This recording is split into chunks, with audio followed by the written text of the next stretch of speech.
Hey everyone, I'm Aaron Potratz. And I'm Nathan Hawkins. We are the Shrink Think Podcast, Podcast. baby. Enjoy the show.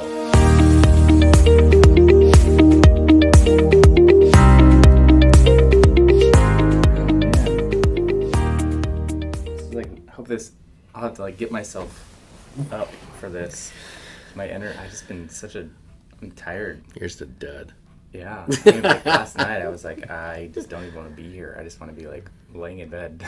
I'm so beat. Like at Flyboy? Yeah. I know. Yeah, that explains everything. That's why you feel rejected. Yeah, I was like, I'm not acceptable and I'm an hacker and rejectable. Oh. I was going to tell you those things, but I was like, he'll figure them out. Aren't you enjoying the dinner? Yeah. It's great. I was like, when he goes home, when are we going home? What do I feel? What do I feel so unworthy and unacceptable? Oh, Aaron. I think Aaron's the reason. Yeah, exactly. That's my gosh. You can see Brendan when you guys gotta go? He's like, you know, right? And you're like, yeah, I'm gonna call it. I'm like, yeah, we're done. I've been asleep for 15 minutes already. Right. I don't even know what you guys said. No idea. All right, let's go. Start. Hey everyone, welcome to the Shrink Think Podcast. We are here today. We were just talking about how tired we are, but you know what? We are still excited to be here, even if we are a little bit lower energy, because we've got 2 episodes that we're going to be recording here, and we will release them back to back. So if you listen to this one, then you're going to want to stay tuned for part 2 of this, the second part of it, because we are going to be talking about when your therapist is introverted and when they're extroverted. And I think it's probably appropriate we start with when your therapist is introverted today, right now, because we're tired. So we will act like we're introverted. No, this is an interesting dynamic. Actually, Nathan, you were talking about this a couple of weeks ago, and so we wrote it down and wanted to revisit this, and we kind of fleshed it out a bit. And this is actually an important dynamic that in any relationship outside of therapy, you're going to notice this difference. You might be an extroverted person dealing with an introverted person, or maybe you're an introverted person dealing with another introverted person. Either way, there are these relational dynamics that come up with these different personality types. And I guess maybe it's worth saying, if you're not informed, if you're not aware of what these mean, let me just share this with you. Introversion and extroversion are these personality traits that determine where you draw your energy from. So it basically means that someone who is introverted draws their energy from themselves and being alone. So when they are at home, nobody around, it's quiet, they are with themselves, their own thoughts, they're getting recharged, right? They're plugged in and they're like,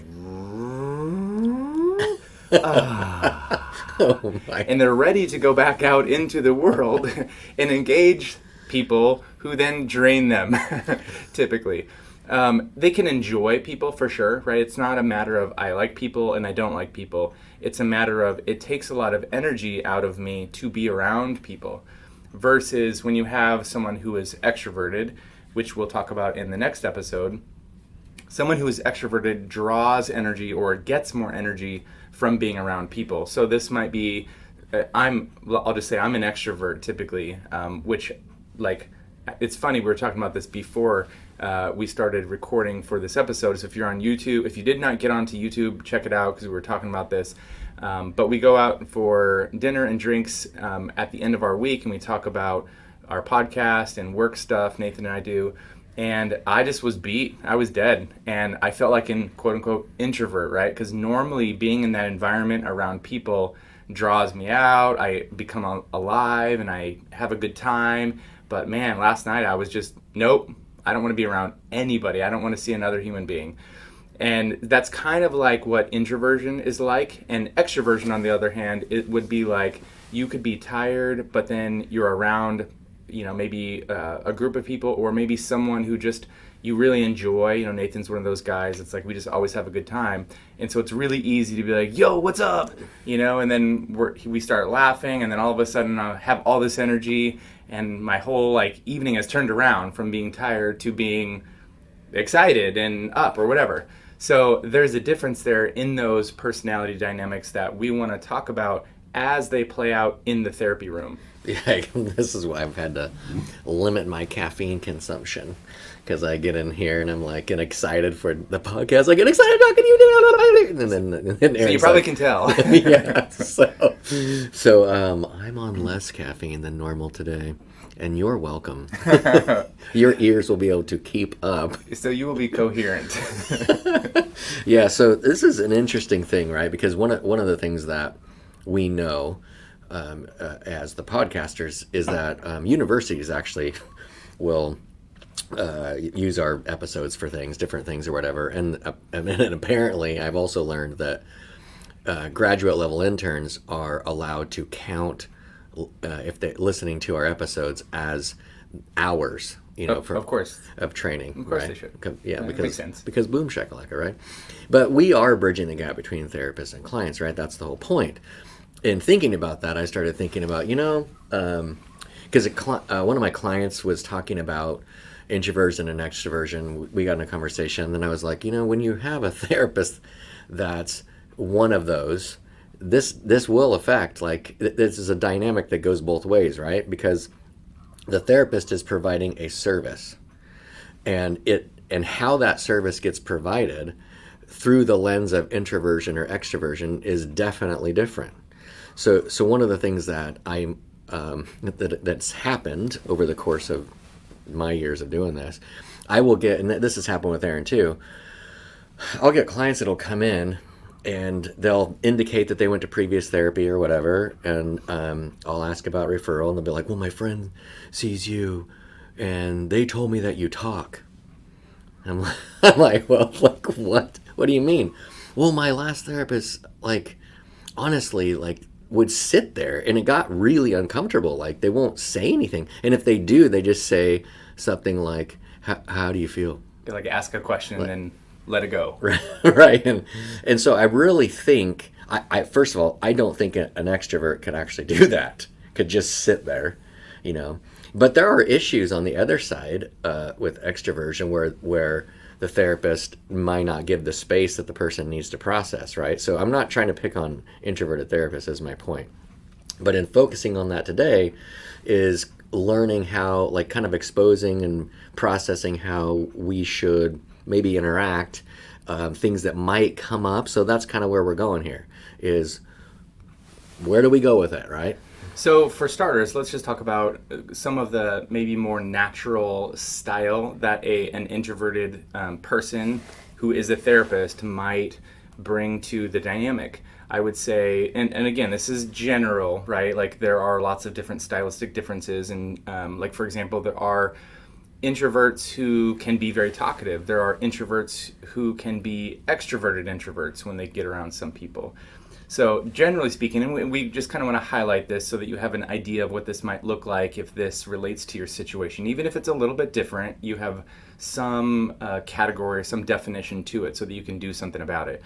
First of all, an introverted therapist is probably more likely, as you said, Nathan, to ask questions, to give you a whole lot more space, and to do a whole lot more listening and observing. So they're wanting and kind of expecting you to do your own work, meaning to do your own thought process, to figure some things out, and they want to kind of like be a guardrail and just sort of like nudge you along the way in that sense, because they don't necessarily want to interfere with that. As an introvert, that's somewhat how they operate. They prefer to think their own thoughts. They might observe, gather some information, and then recollect themselves away from all that action, all those voices and information, and then to decide for themselves, what do I think about this, right? So they might be kind of thinking or expecting you as a client to do the same thing, which is good. There's nothing wrong with that. That's a stylistic difference.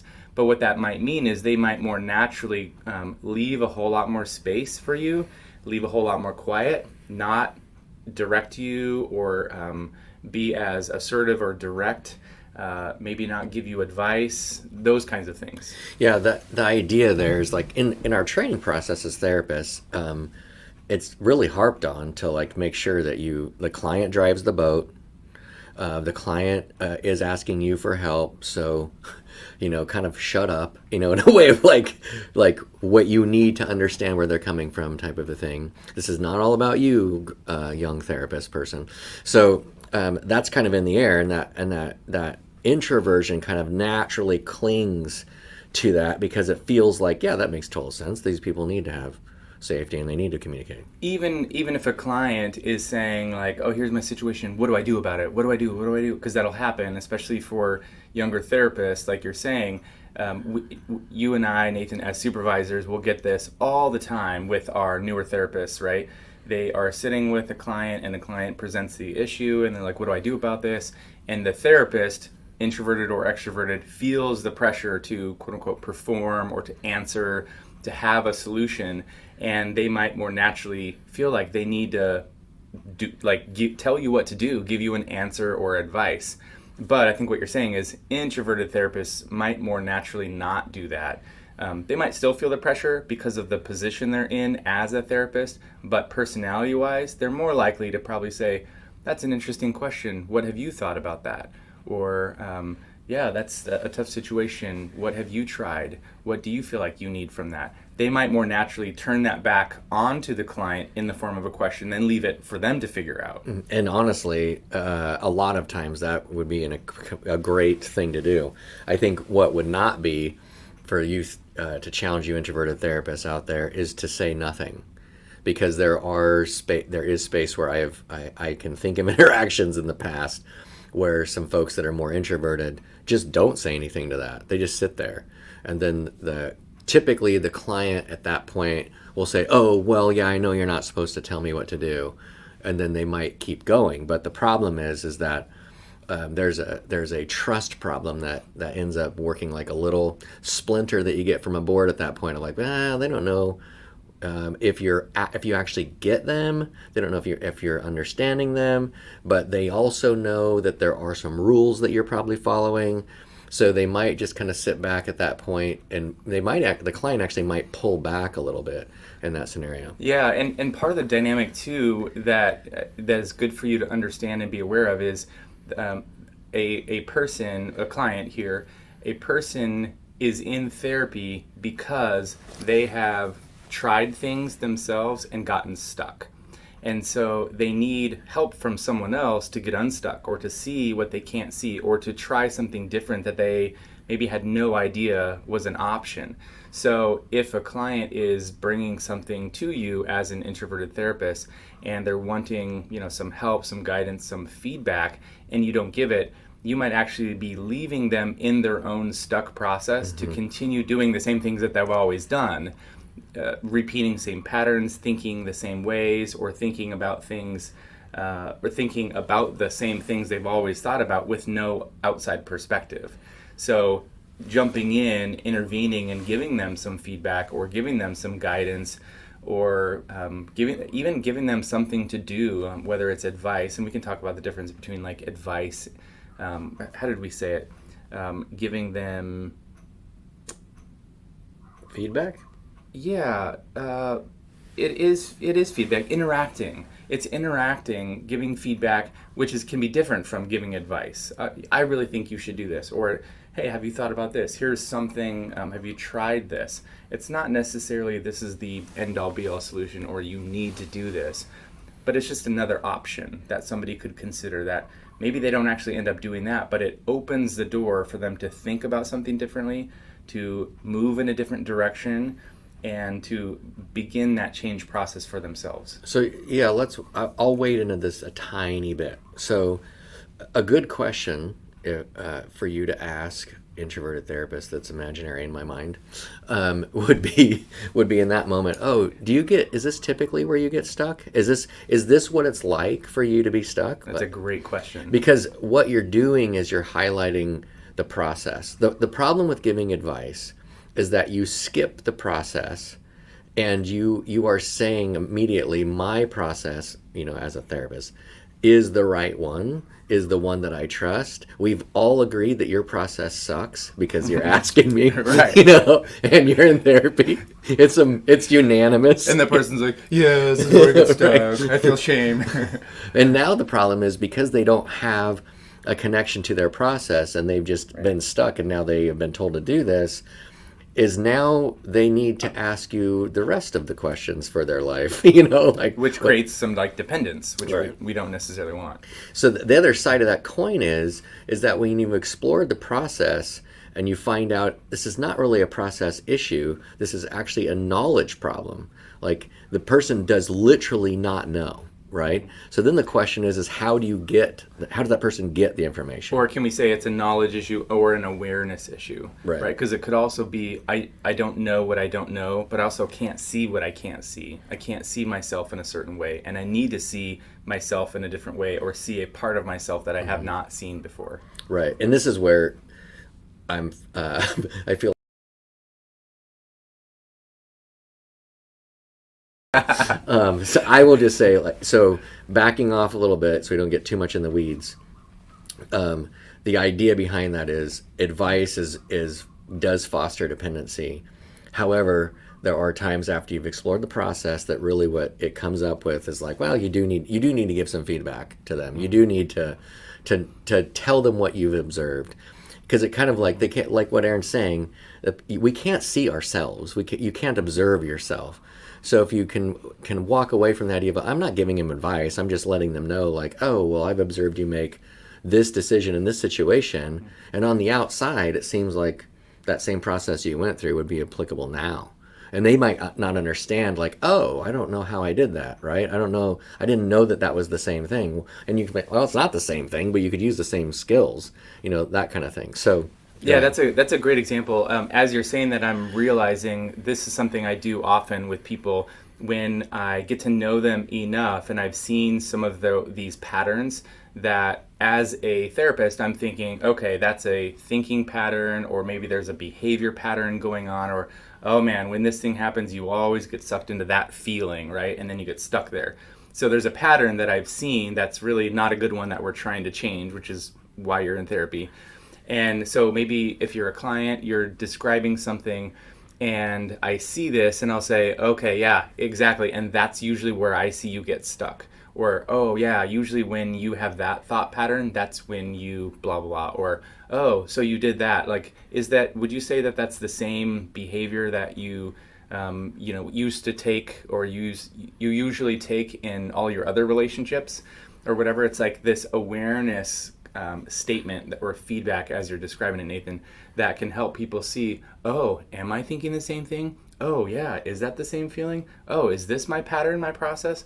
So it's like stepping out from whatever immediately is going on to zoom way out to see the bigger picture of what is actually transpiring and unfolding, to see themselves in that, and what do we call it, like meta-awareness? Yeah, of the process. Getting out of the content into the process of things, to be like, oh yeah, I guess I am doing that. And what does that usually produce? Oh yeah, the Awesomeness. same. Yeah, it produces being here in your office, sitting on your couch, which I don't want. No offense, therapist. I like you, but I don't want to be here anymore. Right. So some of you out there, clients, you're like, okay, well, awesome. My therapist is introverted, it turns out, and this is, as we're describing this, you're like, man, I don't, I probably want more from this, and this is bothering me. Okay, well, guess what? You can be a little bit assertive here, right? So you can bring it up. Because here's the deal. You've already invested in this therapy process. It makes way more sense to bring this up and get somewhere with it, because this person probably already knows you to some extent. And they probably know you way better than you think. And, yeah, way better than you think. And I would say way better. Yeah, maybe that's the thing. Because they're deeply, maybe. Deeply, but also, again, going back to the idea that introverts usually are observing and listening. They've been gathering a lot of information, and maybe they're just not saying it. So if you can tap into that and ask them, usually they will have really good questions, or they can make a statement that is probably very profound, that can be very helpful for you, if you can just bring that up and ask. Right. So we just talked about the whole advice thing, right? So you introverted therapists cannot lean on your training that says don't give advice and use that as an excuse to say nothing, right? Because these folks they need you to be interactive with them in order to process. Some people way more than others, but client, you sit back and go, okay, I think today I'm going to trust that I guess you might be, you could even state to them, you might be a little more introverted. That usually can bring some laughter to a situation. And just say, I'm trusting that you probably observed quite a bit, and it would be helpful for me today if you could give me some feedback, because I'm not sure I'm at my process or whatever. But you can also take more the bull by the horn, so to speak, and just when you come in to the next session that you're in, just say, hey, I wanted to talk to you. I think I might need more feedback than you've been giving, because I really appreciate where you're coming from, and I appreciate our connection, but I think I need to slow down and just see what you're thinking about what I've shared with you. Yeah, and just kind of on that really quickly, if you are maybe a more extroverted client, maybe you also need to scale yourself back in the session and leave more room for the therapist. Kind of like what you're saying, Nathan, is like take up a little bit less space, or like maybe another way of saying that is open up a little bit more space for the therapist's feedback, because maybe an introverted therapist isn't filling that space because you are. And so if you're wanting right. more from that introverted therapist, you need to give them a little bit more space. Like, hey, I'd like to know what you think about this, as opposed to just talking, but give them some space to consider their feedback. Yeah, the other thing too is that I know that some therapists that are more introverted, it really bothers them to be with somebody that's as like myself, for example, that's pretty extroverted, because I can sit there and process out loud and go and go and go. And it's not that they're bothered about me, for example. It's more that like they don't feel like they're contributing at all. Like, I don't know why you're here, bro. Like you literally talked the entire time. Now for some of you that are more extroverted, maybe you don't get the space to do that, so you're taking it. Okay, that's great. For you introverted therapists, if that is bothering you, you're like, man, I don't even know what I'm doing here. Like, this person comes in and yaps at me for like whatever. And then I would stop them in the beginning, and probably even in the middle at some point, and just start it out, take some ownership of the session that's more direct, and say, hey, I know that a lot of times that you're more of an external processor, you seem pretty extroverted. It would help me to help you to know what it is that you actually need from me. What are you gaining? Do you leave sessions and then think to yourself, like, I don't know what happened? Right. Or that was really helpful because I discovered some things about myself in talking about it out loud or whatever. Right. So, because it's a good check for the extroverted client to be able to think of like, oh yeah, you know what? I actually do think of things that I wonder what you think. Well, okay, extroverted client, you need to give them the space to do that. Like, you're going to have to say so. Right. I mean, actually weird. You're going to have to actually stop talking. So, and maybe an introverted therapist, maybe you interrupt in the middle of the session just as a reminder, or you develop some code word system to be able to do that. Mm-hmm. So, this is all about being assertive on both sides, depending on what's going on, and being interactive and enjoying the process, baby. Yeah, we really want you to have the best working relationship possible, and that takes a little bit of negotiation between the two of you and your personality styles. Yes, indeed. So with that, have a great day.